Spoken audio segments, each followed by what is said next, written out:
তো হ্যালো বন্ধুরা, আজকে তোমাদেরকে দেখাবো তামাক পাতার গাছ। তো আজকে দেখতেই পাচ্ছ এই যে তামাক পাতা, এটা দিয়ে তামাক তৈরি হয়, যেটা হচ্ছে খৈনি বলা হয়। তো এগুলো বড় হয়ে গেছে আর কিছুদিন পর তুলবে।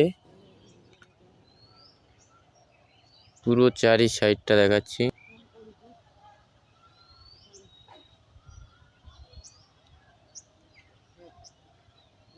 দেখতেই পাচ্ছ গোটাটাই তামাক গাছ, আর যারা দেখনি অবশ্যই দেখে নেবে। এই যে এটা হচ্ছে তামাক পাতাগুলো অনেকটাই বড় বড় পাতা। এই যে পাতাগুলো অনেক বড় বড়। এটা আর 1 মাস পর তুলবে। তোলার পর এটা শুকানো হবে, শুকানোর পর